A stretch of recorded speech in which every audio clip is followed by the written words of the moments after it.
Thankfully, Chris is a very self-motivated person. I did not have to push him much. Boot camp class may have been different.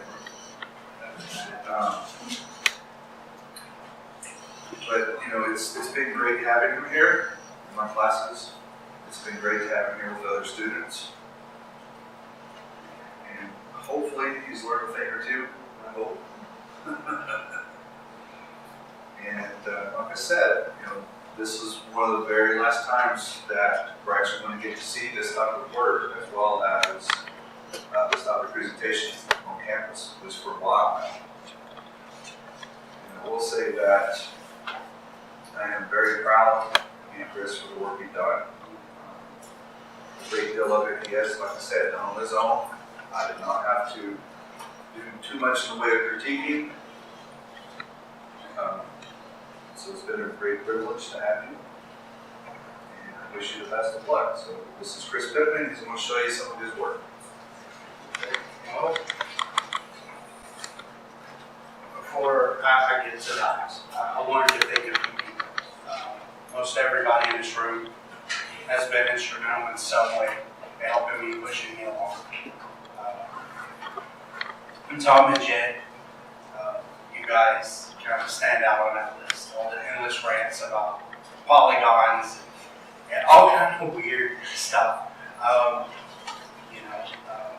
Fussing about rendering issues. You guys don't know that. But you listen to my rants all the time. And I really appreciate you guys. And thank you for that.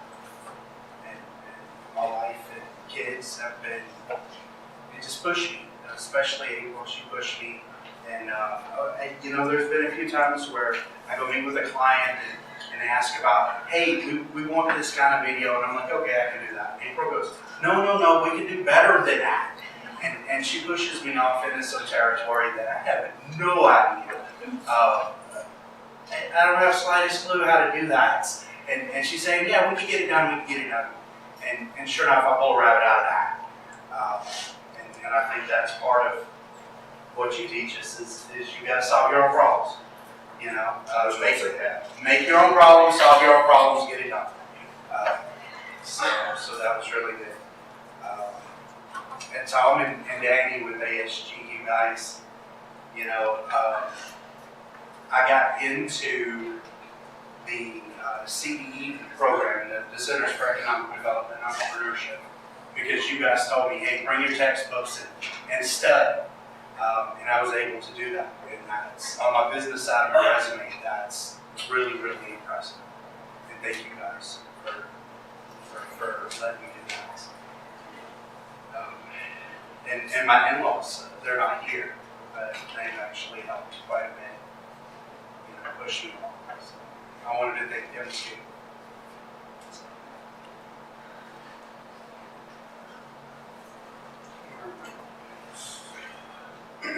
All right, so now I'm going to show my video reel. What's looping right now is my pre-show kind of loop for graphic work.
So that's my real, reels are really important in this line of work because it's what you send with your resume. I really don't have a portfolio like most art students. I've got a reel. And my reel is that, look at my resume, yeah, well, everything's full of your resume, but can you actually do it? So that's what a reel says, is I can do. I've been really fortunate. Like Professor Crow said, I've been pretty motivated to do stuff. I've done projects for 30 companies here in Green County. That's everything from U.S. Nitrogen, Journey, Thrive Ministries, even a wrestling school I've got in there. Tuscaloosa, I've done something like 9 individual projects for Tuscaloosa. So it's actually quite a bit. With Rocco, with that real world experience initiative. And I basically got to work with him and teach him how to do videography, how to do editing. He's really great. He's really impressive with his sheer raw talent. He just run around everywhere, do everything. And I got to work with him to help settle him down just a little bit, so that he can go on and do professional work without being over the top, just all the time. A few of the projects I'm really the most proud of is Haints and Boogers was in my reel, the little ghost. That one increased, just that video alone, increased the turnout to the Haints and Boogers event 50%. So, it's video, even video the web, that kind of marketing works over and over again. So, I did an arbitrarium video when we had our arbitrarium dedication here at Tuscaloosa. That's when we dedicate the trees as protected. When they did that, the communications office sent my footage to local news stations, and a couple of them aired my footage with their own voiceover. So that was really, really cool. And then the last one was the Mean Center, when we did the dedication to the Mean Center, which is the big blue building out front that they're building. Miss Mean donated most of the money to build that building, but she passed away shortly after we made that video with her signing. She signed the plaques, and I submitted everything to her, and the college presented that video along with some other pieces to her family right before she passed away. So that's really, a really good project for me, and it's one that will always be kind of special.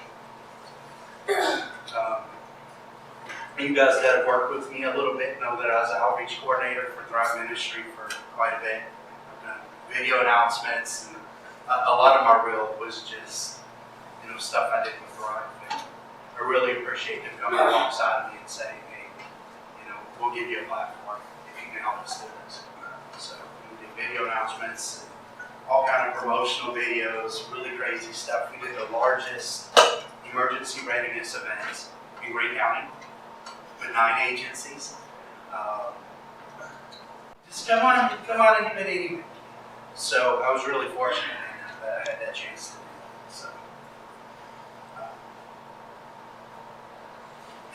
So what I'm going to do now is walk you through, guys, through a pretty basic tutorial. Everybody loves Star Trek, right? Yes, no, maybe so. Depends on what generation we're talking about. So what I'm going to do is a basic tutorial for Star Trek in beaming out. Beaming is the same, it's just reversed.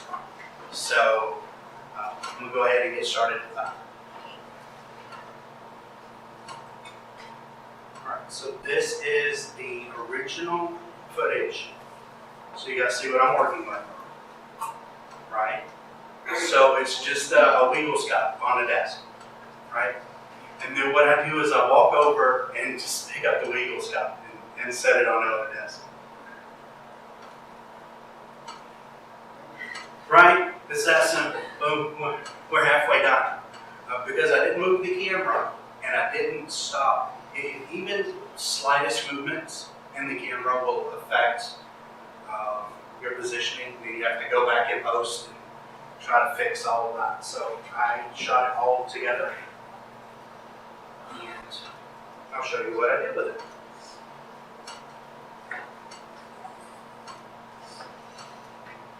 Tell me a little bit about software. Oh, I'm using Premiere. Premiere is, well, it's the Premiere software for creating a video editing. I need to get all of these together on the industrial level. So everybody uses it, I think, for movies, for commercials. It's the standard go-to software. And what I've done is I've clipped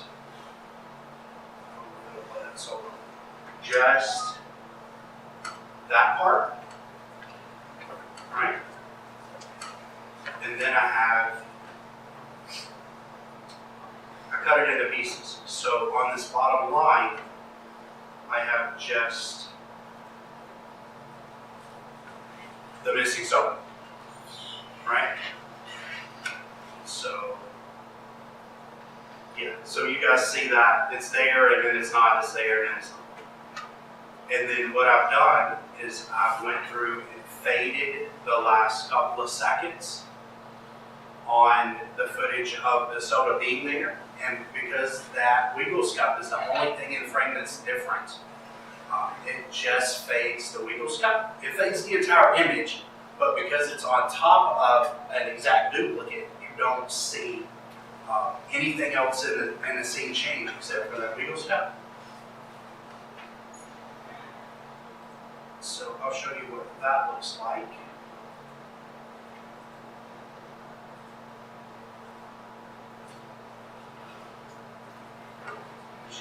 It just fades out. And so to get the Star Trek effect,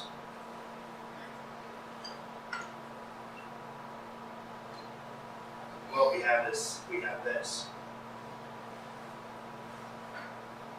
right? So and when we add that on top of our composite, what we get is that.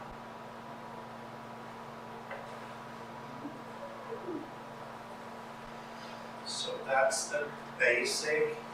It's just a fade with a special effect on top of it. And that's it. I send my cup to the Enterprise.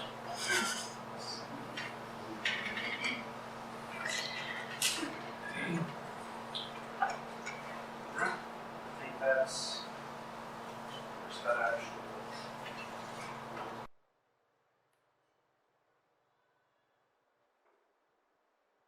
Effect is actually on a black background, and what we did is we just keyed that out, just like we would a green screen, and we're left with that Star Trek effect. Maybe we have that didn't add any sound effects, but that's it.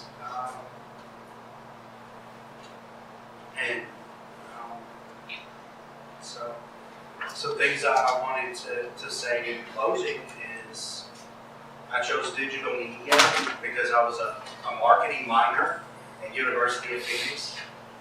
And they set us down one day and we started talking about logo colors, like what colors you brand are important, and then blue is trustworthiness, so things kind of go that way. Green is environmental, so your environmental groups tend to go that way.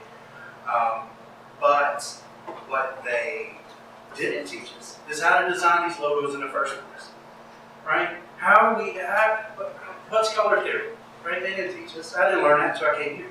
So I came to Tuscaloosa and I learned all about color theory, all about motion graphics, all about animated stuff and videos, and a lot of Photoshop.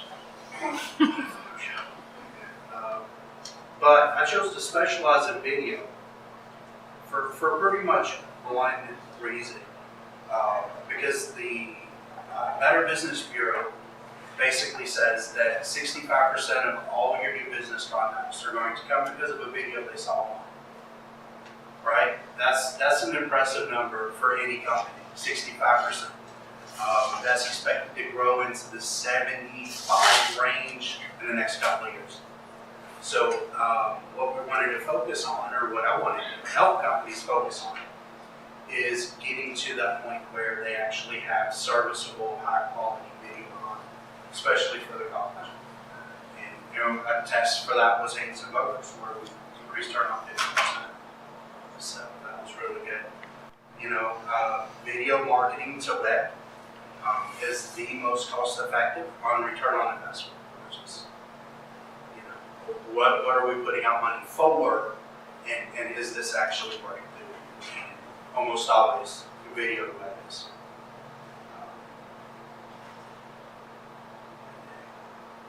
I was a business coach and lecturer with the CEE, Centers for Economic Development and Entrepreneurship. And I got to work with Professor Crow on a real world experience in Michigan here at Tuscaloosa. So I've done a lot. I really have. So, does anybody have any questions for me? Yes. What color do restaurant logos cover have? Restaurants? I don't know. It depends on the restaurant. I think it's close to red. Maybe color. Yes. You did the one where I had the special effects and it faded out the cup. How'd you get that specific special effect? Oh, that one? I built it. I built in Blender.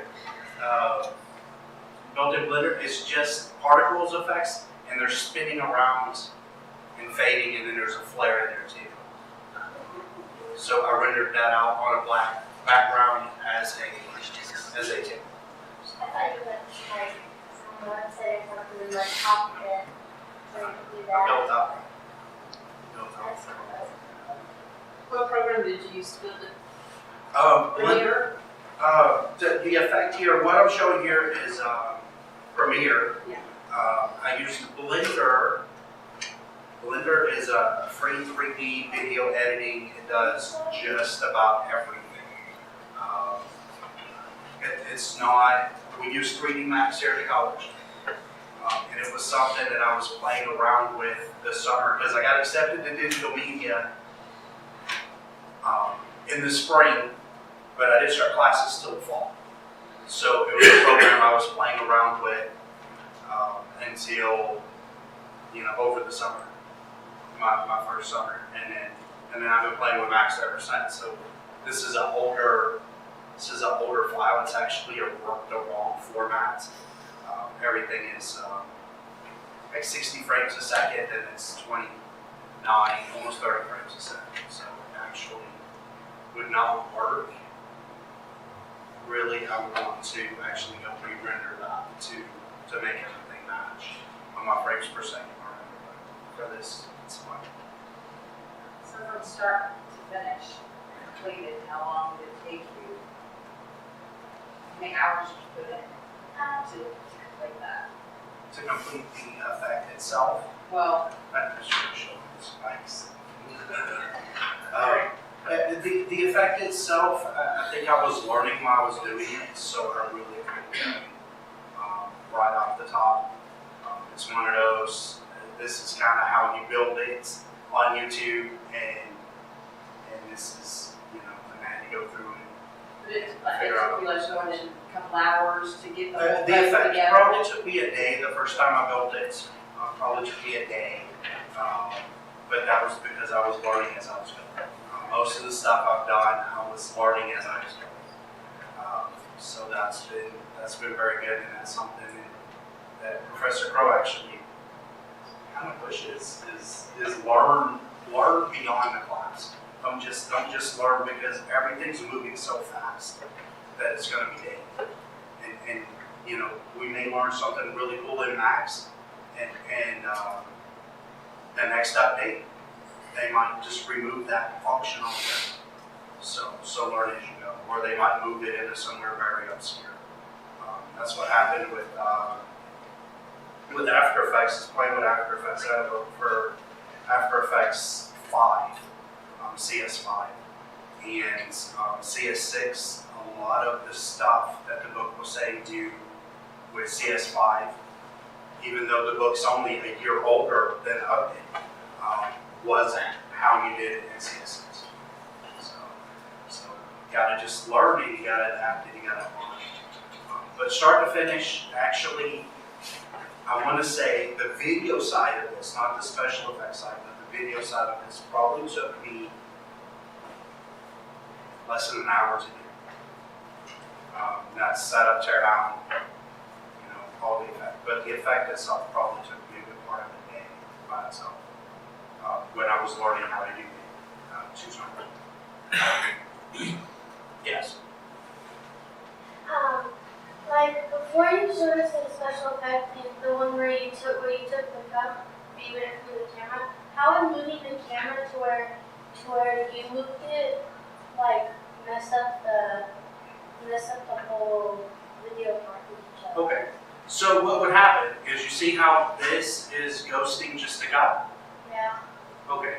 So what would happen is the entire image would be doing the same thing.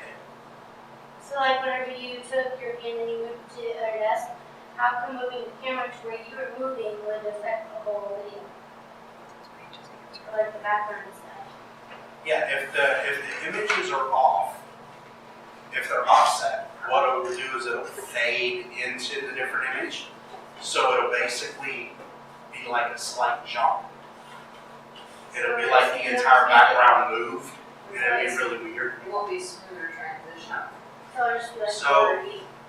So if you guys saw the ghost in my Hates and Boogers video, we basically did is the same general effect there for the ghost in Hates and Boogers video. You just do it backwards.